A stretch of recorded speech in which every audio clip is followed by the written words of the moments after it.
সুপ্রভাত। আশা করি সবাই খুব ভালো আছেন। আজ আবার একটা নতুন ভিডিও নিয়ে আপনাদের কাছে চলে আসলাম, অবশ্যই সম্পূর্ণ নতুন বিষয়।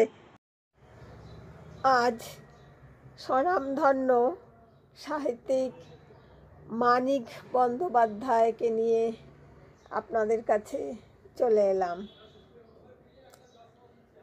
একটা বাজি বদলে দিল জীবন। বিজ্ঞান ছেড়ে সাহিত্যে নিজেকে উৎসর্গ করলেন মানিক বন্দ্যোপাধ্যায়। জীবনের অন্তপর্বে বাংলার সাহিত্যভূমিতে তার জয়ধ্বজা যখন পতপত করে উঠছে, তখনও দৃঢ় প্রত্যয় ঘোষণা করেছিল, কেরানির বেশি খেটে লিখতে না শিখে জগতে আজ পর্যন্ত একটি ছোটোখাটো লেখক হতে পারেনি।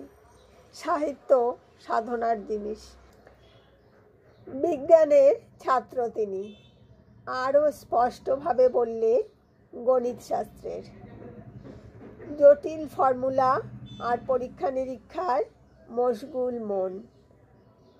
পদার্থবিদ্যা আর রসায়ন বিজ্ঞানের এই দুই ধারা ছ্যাবলামি ন্যাকামি, ভাবপ্রবণতার তিলার্ধ নেই যেখানে, তাদের অভিনব কাব্য বলে মনে করেন।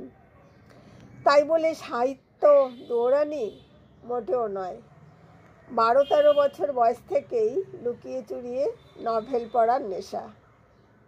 শেষ করে ফেলেছেন গোড়া বিষবৃক্ষের মতো উপন্যাস। তবু গ্রন্থপাঠ স্রেফ হালকা বিনোদন আর সস্তা ভাবুলতা জাগায়।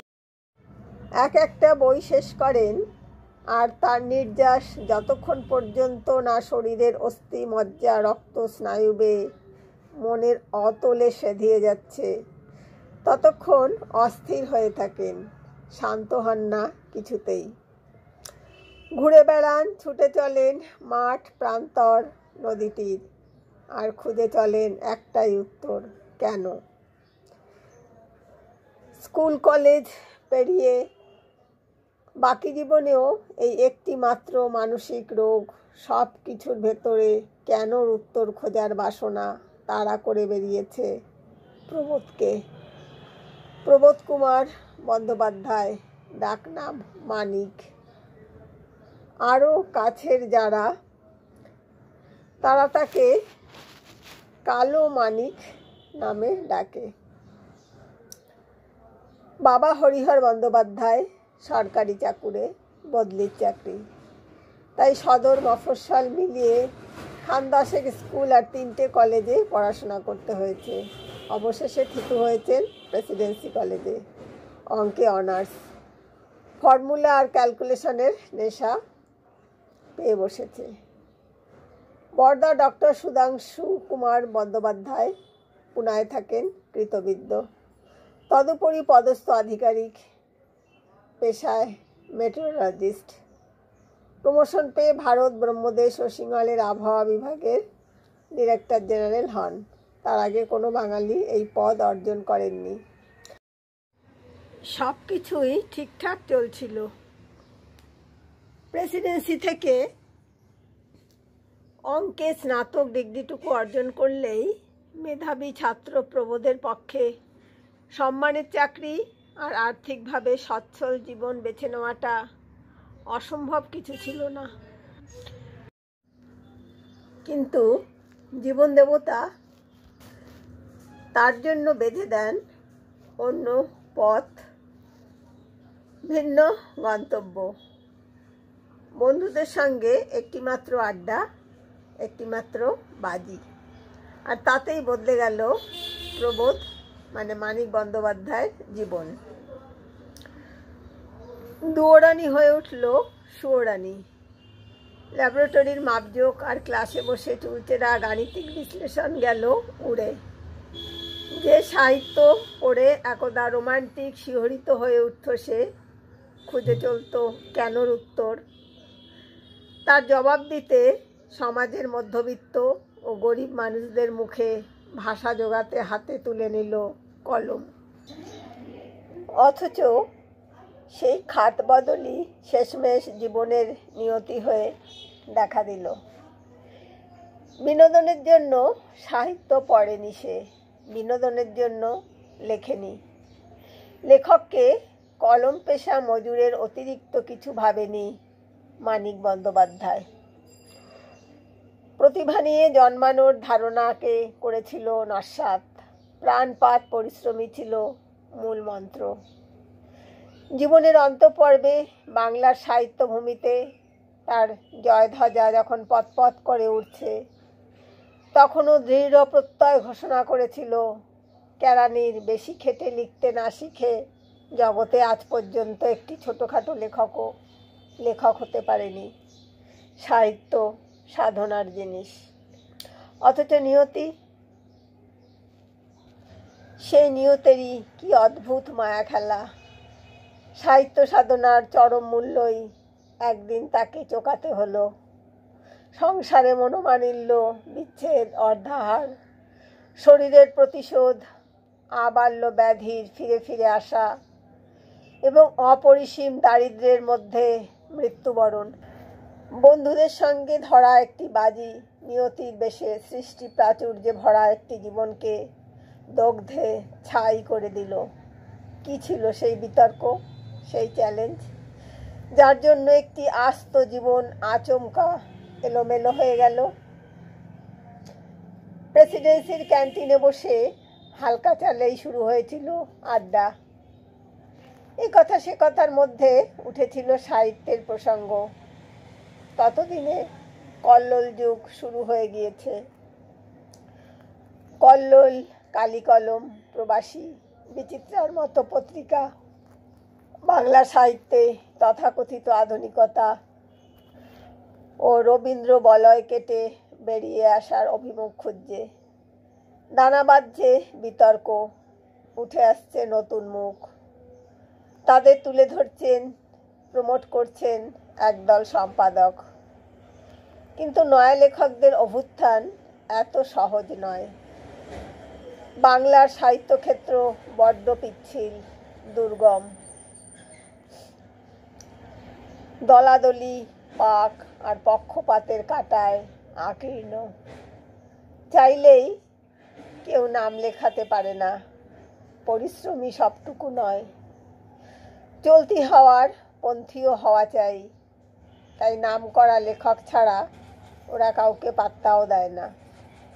আওয়াজটা তুলেছিল আড্ডা চক্রের কেউ, লুফে নিয়েছিল আর সকলে সহমত জানিয়ে টেবিল চাপড়েছিল। সুরে সুর মেলায়নি প্রবোধ। ওই যে ক্যানর রোগে আক্রান্ত সে, সেই ছোটবেলা থেকে। প্রতিষ্ঠিত আপ্তবাক্য,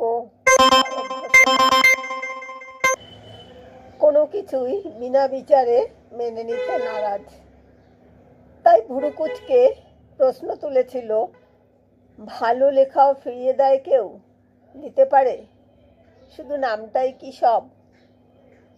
সম্পাদকরা কি পাগল যে সুলিখিত গল্প ফিরিয়ে দেবে? পাল্টা প্রশ্ন ভেসে এলো, তুমি কি করে জানলে? ব্যাস, এই একটি সওয়াল প্রবোধকে সমস্যায় ফেলে দিল। সত্যিই তো, যারা সম্পাদকের ঔদাসীন্য, পক্ষপাত নিয়ে প্রশ্ন তুলছে তারা ভুক্তভোগী।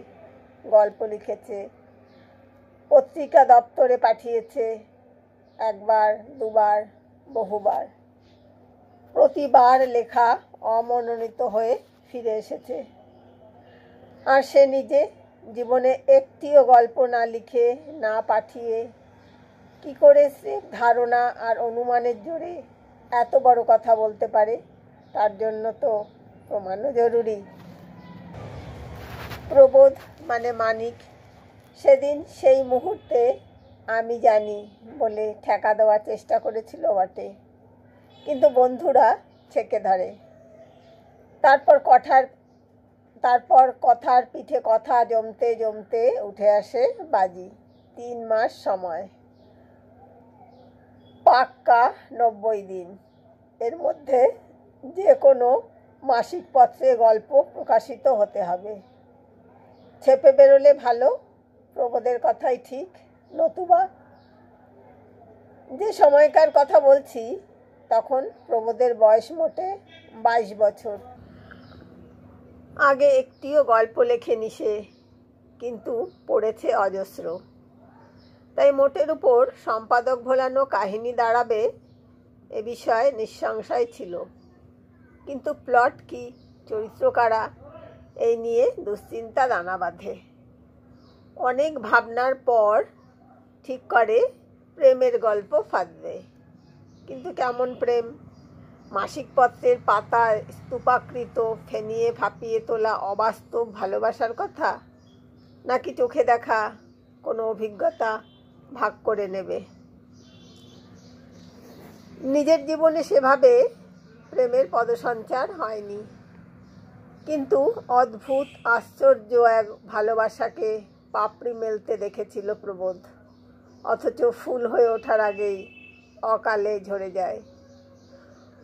পূর্ববঙ্গে থাকাকালীন এক ক্লারিনেট বাদককে চিনত সে, চিনত তার স্ত্রীকেও। সেই বাঁশি বাজিয়েছিল ভীষণই জেদি, খাপছাড়া স্বভাবের মানুষ। লোকে তোয়াজ করে অনুষ্ঠানে নিয়ে যেত, ইচ্ছে হলে মেজাজ ঠিক থাকলে হাতে তুলে নিত বাদ্যযন্ত্র, নয়তো না বাজিয়ে ফিরে আসতো। আবার এই মানুষটাই বাড়িতে স্ত্রীর কাছে বিলকুল অন্যরকম। যাবতীয় বাসনা ভালোবাসা ঢেলে বাঁশি শোনাতো, যেন তিনি জীবনের একমাত্র শ্রোতা। বেশি বাজালে গলা দিয়ে রক্ত ঝরত, তবু থামতো না কিছুতেই। এই মূল বিষয়কে কেন্দ্র করে থোড়বড়ি খাড়া রোম্যান্টিক গল্প নয়, ট্র্যাজিক প্রেমের আখ্যান বুনল মানিক বন্দ্যোপাধ্যায়। নাম দিল অতসী মামি, আর খামে বন্দি গল্প রেখে এলো প্রবাসীর দপ্তরে। রচনার তলায় লেখকের নামে স্বাক্ষরের জায়গায় স্বনাম নয়, সই করল ছদ্মনামে। প্রবোধ মানে মানিক, প্রবোধের বদলে লেখা রইল শ্রী মানিক বন্দ্যোপাধ্যায়। আর এই একটি নাম কালান্তরে গল্পের পাণ্ডুলিপি ছাড়িয়ে বাংলা সাহিত্যের ইতিহাসের পাতায় জায়গা করে নিল। প্রথম গল্প লিখে পৃথিবীর সমস্ত লেখক কিছুটা হলেও কুণ্ঠিত, একটু জড়সড় হয়ে থাকেন। ব্যতিক্রম মানিক বন্দ্যোপাধ্যায়। বাজি রাখার সময় থেকেই তার বিশ্বাস ছিল তিনি পারবেন। লিখে কতটা আত্মবিশ্বাসী ছিলেন সেই খতিয়ান কোথাও লিখে যাননি বটে, কিন্তু তার সাক্ষ্য পেশ করেছেন আরেক সাহিত্যিক অচিন্ত্য কুমার সেনগুপ্ত। সেই সময় তিনি বিচিত্রায় কাজ করতেন। মানিকের সঙ্গে প্রথম মোলাকাতের কথা বলে গেছেন কল্লোল যুগ গ্রন্থে। লিখেছেন, একদিন বিচিত্রার দপ্তরে কালোপনা একটি লম্বা ছেলে এলো, বলল, গল্প এনেছি। বললাম, দিয়ে যাস। সেই ছেলে লম্বা হাত বাড়িয়ে গল্পের পাণ্ডুলিপি দিয়ে বলল, এই যে রাখুন। এমন ভাব যেন এখনই ছাপতে দিয়ে দিলে ভালো হয়। চোখে মুখে আত্মবিশ্বাস চুইয়ে পড়ছে। গল্প জমা দিয়ে সে চলে গেল। আমি তারপর এমনি গল্প একবার চোখ বোলাতে গিয়ে চমকে উঠলাম। এ যে রীতিমতো দুর্দান্ত গল্প। কতটা দুর্দান্ত তার প্রমাণ মানিক তার বন্ধুমহল আর বাংলার তামাম পাঠক টের পেল মাসের শেষে। মাসের মাঝামাঝি সময় দিয়ে আসা গল্প মনোনীত হলেও সাধারণত ঠিক পরের সংখ্যায় ছাপা হয় না। কিন্তু বিচিত্রা সম্পাদক উপেন্দ্রনাথ গঙ্গোপাধ্যায়ের তর্স হয়নি। গল্প তো বেরোলই, উপরন্তু সাম্মানিক বাবদ 20টি টাকা হাতে নিয়ে মানিকের বাসায় উপস্থিত হলেন তিনি। সস্নেহে জানালেন পরিচয়, জানালেন গল্প প্রকাশের কথা। আর রাখলেন বিশেষ দাবি, একটি গল্পই যথেষ্ট নয়, পরের সংখ্যায় আবার লেখা দিতে হবে। চলনসই গল্প লিখলেও সম্পাদকরা ফেরান না, অনুমান আর যুক্তির টানেই বলেছিলেন মানিক। এই একটি কথা এত প্রবলভাবে সত্যি হয়ে ধরা দেবে আন্দাজ ছিল কি? অথচ একটিমাত্র গল্পই বদলে দিল জীবন। প্রেসিডেন্সির পড়াশোনার পাঠ গুটিয়ে ফেললেন আর নেশার টানে লিখে গেলেন একের পর এক গল্প। অঙ্কে অনার্স মুলতবি রেখে মানিক কোনোরকম প্রস্তুতি ছাড়াই সাহিত্যের ময়দানে নেমে পড়েন। ইচ্ছে ছিল 30-এর চৌকাঠ না পেরোলে কলম তুলবেন না, কিন্তু প্রথম গল্প প্রকাশের মোহে ততদিনে সেই পণ ভুলেছেন। মানিকের আকস্মিক পরিবর্তন দেখে বন্ধুমহলে শোরগোল, পরিবারেও অসন্তোষ। বৈজ্ঞানিক দাদার চিঠিতে কৈফিয়ত তলব, কেন এই অধঃপতন, ঠিক কী কারণে পরপর 2বার পরীক্ষায় ফেল। জবাবে মানিক জানান পাঠ্যপুস্তক পড়ার সময় নেই, তার বদলে সারা বছর পড়েন রাশিকৃত বিদেশি লেখকের লেখা গল্প ও উপন্যাস। চিঠি শেষে সদর্প ঘোষণা, গল্প উপন্যাস লেখা ও পড়া আমি ছাড়তে পারবো না, কাজেই কলেজের পড়াই আমায় ছাড়তে হবে। তবে আপনি দেখে নেবেন, কালে এই লেখার মাধ্যমেই আমি বাংলার লেখকদের মধ্যে প্রথম শ্রেণীতে স্থান করে নেব। রবীন্দ্রনাথ, শরৎচন্দ্রের সমপর্যায় আমারও নাম ঘোষিত হবে। কথাগুলো যখন বলছেন তখন মানিকের বয়স মোটে 22 বছর। মধ্যবিত্ত পরিবারের সদ্য যুবকের সাহিত্য রচনায় আশকারা দেওয়ার চল সেদিনও ছিল না, আজও নেই। এর জেরেই মানিকের দাদা সুধাংশু কুমার ভাইয়ের সঙ্গে এক প্রকার সম্পর্ক ছিন্ন করেন। ক্রমশ পরিবারের বাকিরাও মুখ ফিরিয়ে নেন। এই সমবেত চরম ঔদাসীন্য মা হারা ছেলের বুকে সেদিন প্রবলভাবে বিঁধেছিল। বাবা হরিহর বন্দ্যোপাধ্যায় যদিও মানিককে স্নেহ করতেন, সাহিত্য রচনাতে উৎসাহ যোগাতেন, কিন্তু ততদিনে তিনি সরকারি কাজে অবসর নিয়েছেন। যৌথ পরিবার সামলানোর দায়ও অনেক, ফলে আর্থিক সংকট উত্তরোত্তর বাড়তে থাকে। এই সংকট কোনোদিন কাটিয়ে উঠতে পারেননি মানিক বন্দ্যোপাধ্যায়। অর্ধাহারে জীবন কাটাতে হয়। শরীরও তোলে শোধ, আজীবন মৃগীতে ভুগেছেন। ধীরে ধীরে সেই উপক্রম বাড়তে থাকে, নিজের অজান্তে আচমকা ফিটগ্রস্ত হন। এসবের মধ্যে কাজ থেমে থাকে না। প্রত্যহ, সীমান্ত, গল্পভারতী, দীপায়ন, সাহিত্য পাড়ের মতো ছোট বড় পত্রিকায় মানিক গল্প পাঠাতে থাকেন। না লিখলে হাড়ি চড়বে না। কলম পেশা মজুর তিনি, লেখা নেশা পেশাও বটে। তাই দিনলিপির পাতায় মানিক লিখে রাখেন, প্রত্যহে রবিবাসরীর জন্য 35 টাকার গল্প দিতে অক্ষমতা জানালাম, 50 টাকা সর্বনিম্ন মজুরি। আমাদের স্মরণে আসবে 8 বছর আগে, মানে স্মরণে আসবে 1908 সালে জনৈক এক সম্পাদককে লেখা চিঠির কথা, যেখানে মানিক বন্দ্যোপাধ্যায় শ্লেষের সুরে বলছেন, সম্মানমূল্যের জন্য আমি গল্প লিখি না, গল্প লিখিয়া কিছু সম্মানমূল্য প্রত্যাশা করি। আজকাল একটা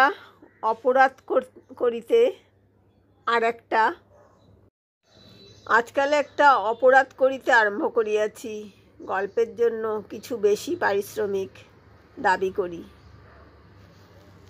অপরাধ তবু মার্জনীয়, অভদ্রতার মার্জনা নাই, তবু একটা ঘোরতর অভদ্রতা করি। প্রায় দোকানদারের মতোই প্রার্থনা জানাই, পারিশ্রমিকটা হাতে হাতে নগদ দিতে হইবে। যথোপযুক্ত পরিশ্রমের পর হকের মজুরি ছিনিয়ে আনায় লেখক মানিক বন্দ্যোপাধ্যায়ের মনে কোনোদিন এতটুকু দ্বিধা ছিল না। সাহিত্যকেই বেঁচে থাকার অবলম্বন করতে চেয়েছেন, অথচ বিনিময়ে যে অনটন তাকে সহ্য করতে হয়েছে তা ভাষায় প্রকাশ করা যায় না। মানিক বন্দ্যোপাধ্যায়ের দিনলিপি এই সংকটের মর্মান্তিক ভাষ্য। সেখানে ছত্রে ছত্রে ধরা পড়েছে কিভাবে দুর্গতির দিনে দাদারা মুখ ফিরিয়ে নেয়। বৃদ্ধ বাবাকে নিয়ে বরানগরের ভাড়া বাড়িতে ক্যানভাসের পার্টিশন দিয়ে সংসার সাজাতে হয়। স্ত্রী মৃত সন্তান প্রসব করলেও অনটন এমন পর্যায়ে পৌঁছয় যাতে করে তাকে লিখতে হয়, বাচ্চা মরে যাওয়ায় ডলি অখুশি নয়, বলল যে বাঁচা গেছে বাবা, আমি হিসেব করছি বাড়ি ফিরে মাসখানেক বিশ্রাম করে রাঁধুনি বিদায় দেব, অনেক খরচ বাঁচবে। স্ত্রীর এই অপ্রত্যাশিত প্রতিক্রিয়ার কারণ অনুসন্ধানে মানিকের বিশ্লেষণ, মানুষ সন্তানকে ভয় করছে। 10 মাস গর্ভে ধারণ করে মৃত সন্তান প্রসব করে মা ভাবছে বাঁচা গেল। অভিশপ্ত সমাজ এমনি অস্বাভাবিক করেছে জীবন। টাল সামলাতে প্রকাশকের দপ্তরে নতুন চুক্তি, পাওনা বকেয়া উদ্ধার নিয়ে নাজেহাল হয়ে পড়েন। গল্পের প্লট মাথা থেকে ধীরে ধীরে নিশ্চিহ্ন হতে থাকে। জায়গা নেয় রোগ জ্বালা, সংসারে স্ত্রীর সঙ্গে অশান্তি, সন্তানদের অসুস্থতা। সব কিছু সামাল দিতে অর্থের সন্ধানে পদাতিক মানিক হন্যে হয়ে হেঁটে চলেন শহরের এ মাথা থেকে ও মাথা।